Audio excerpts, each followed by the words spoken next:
bowsprit of X-raying Harry, whose sadness mingled with a sense of humiliation.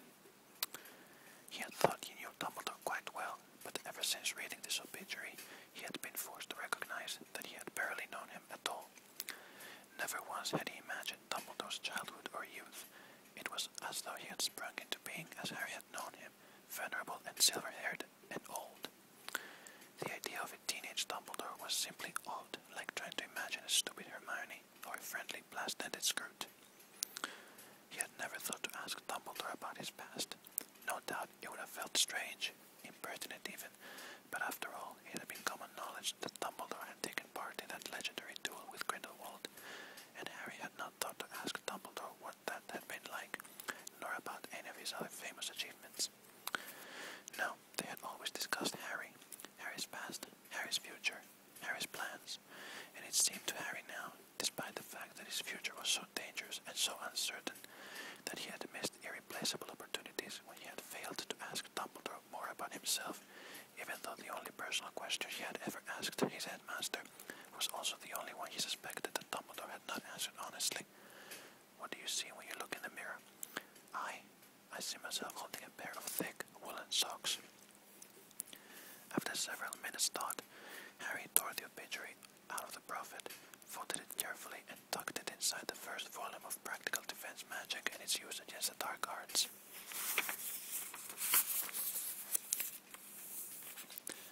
Then he threw the rest of the newspaper onto the rubbish pile and turned to face the room. It was much tidier. The only things left out of place were today's Daily Prophet, still lying on the bed, and on top of it, the piece of broken mirror. Harry moved across the room, slid the mirror fragment off today's Prophet, and unfolded the newspaper. He had merely glanced at the headline when he had taken the rolled-up paper from the delivery owl early that morning, and thrown it aside after noting that it said nothing about Voldemort. Harry was sure that the Ministry was leaning on the Prophet to suppress news about Voldemort. It was only now, therefore, that he saw what he had missed. Across the bottom half of the front page, a smaller headline was set over a picture of Dumbledore striding along looking harried. Dumbledore, the truth at last. Coming next week, the shocking story of the flawed genius considered by many to be the greatest wizard of his generation. Stripping away the popular image of serene, silver-bearded wisdom, Rita Skeeter reveals the disturbed childhood, the lawless youth, the lifelong feuds, and the guilty secrets that Dumbledore carried to his grave. Why was the man tipped to be Minister of Magic content to remain a mere headmaster? What was the real purpose of the secret organization known as the Order of the Phoenix? How did Dumbledore really meet his end? The answers to these and many more questions are explored in the explosive new biography, The Life and Lies of Albus Dumbledore by Rita Skeeter, exclusively interviewed by Betty Braithwaite, page 13 inside. I ripped open the paper and found page 13. The article was topped with a picture showing another familiar face, a woman wearing jeweled glasses with elaborately curled blonde hair, her teeth bared in what was clearly supposed to be a winning smile, wiggling her fingers up at him. Doing his best to ignore this nauseating image, Harry read on. In person, Rita Skeeter is much warmer and softer than her famously ferocious quill portraits might suggest. Greeting me in the hallway of her cozy home, she leads me straight into the kitchen for a cup of tea, a slice of pound cake, and, it goes without saying, a steaming vat of freshest gossip. Well, of course, Dumbledore is a biographer's dream, says Skeeter. Such a long, full life. I'm sure my book will be the first of very, very many. Skeeter was certainly quick off the mark. Her 900-page book was completed a mere 4 weeks after Dumbledore's mysterious death in June. I asked her how she managed this super-fast feat. Oh, when you've been a journalist as long as I have, working to a deadline is second nature. I knew that the wizarding world was clamoring for the full story, and I wanted to be the first to meet that need. I mentioned the recent, widely publicized remarks of Felfius Doge, special advisor to the Wizengamot, and long-standing friend of Albus Dumbledore's, that Skeeter book contains less fact than the chocolate frog card. Skeeter throws back her head and laughs. Darling Doji, I remember interviewing him a few years back about mere people rights, bless him. Completely gaga, seemed to think we were sitting at the bottom of Lake Windermere, kept telling me to watch out for trout.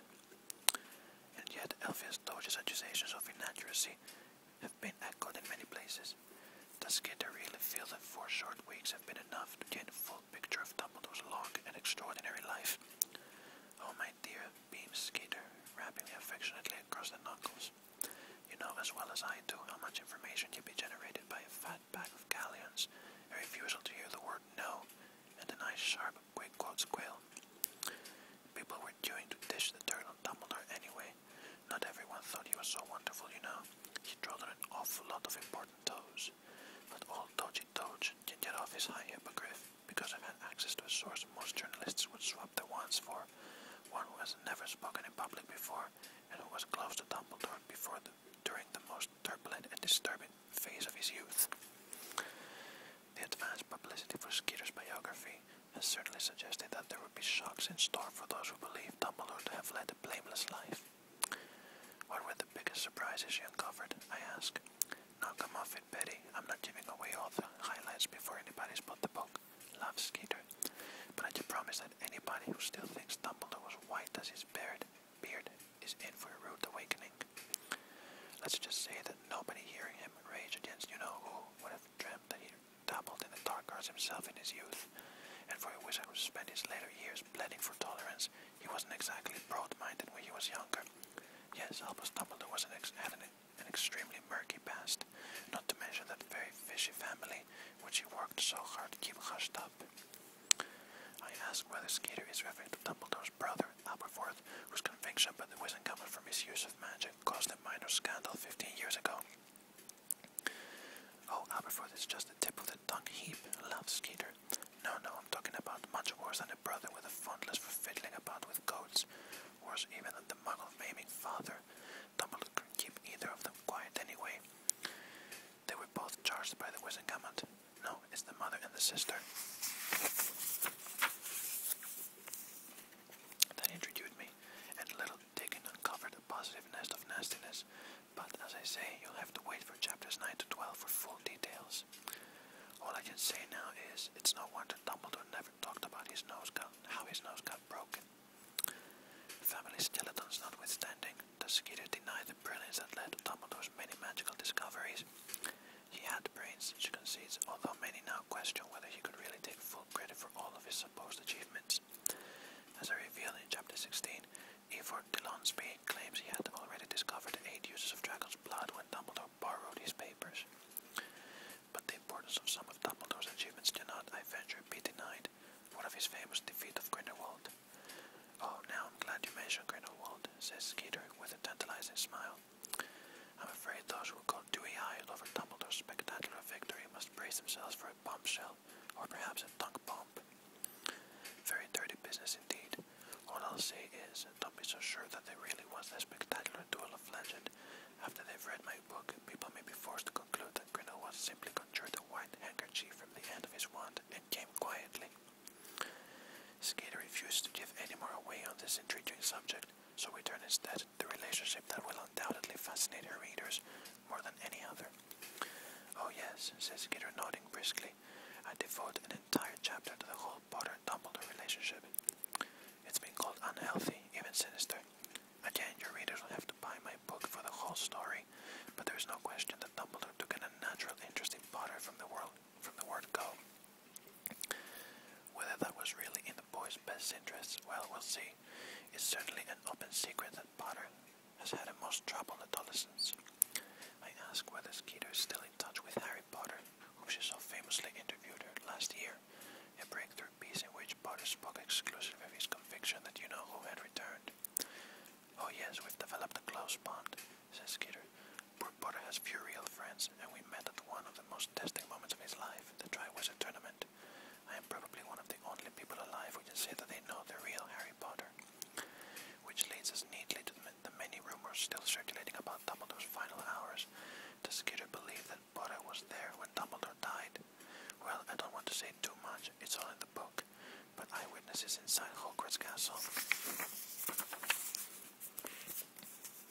saw Potter running away from the scene moments after Dumbledore fell, jumped, or was pushed.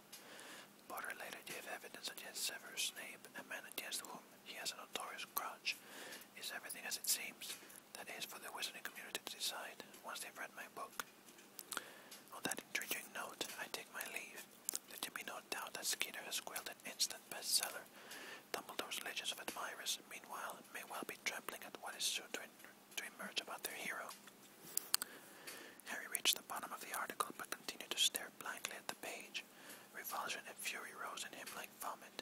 He pulled up the newspaper and threw it with all his force at the wall, where it joined the rest of the rubbish heaped around his overflowing bin. He began to stride blindly around the room, opening empty drawers and picking up books, only to replace them on the same piles, barely conscious of what he was doing as random phrases from Rita's article echoed in his head. An entire chapter to the whole Potter-Dumbledore relationship. It's been called unhealthy, even sinister. He dabbled in the dark arts himself in his youth. I've had access to a source most journalists would swap their wands for. Lies. Harry bellowed, and through the window he saw the next-door neighbor, who had paused to restart his lawnmower, look up nervously. Harry sat down hard on the bed. The broken bit of mirror danced away from him. He picked it up and turned it over in his fingers, thinking of Dumbledore and the lies which Rita Skeeter was defaming him. A flash of brightest blue. Harry froze, his cut fingers slipping on the jagged edge of the mirror again. He had imagined it, he must have done. He glanced over his shoulder, but the wall was a sickly peach color of Aunt Petunia's choosing. There was nothing blue there for the mirror to reflect. He peered into the mirror fragment again and saw nothing but his own bright green eye looking back at him. He had imagined it. There was no other explanation. Imagined it, because he had been thinking of his dead headmaster. If anything, he was certain it was that the bright blue eyes of Albus Dumbledore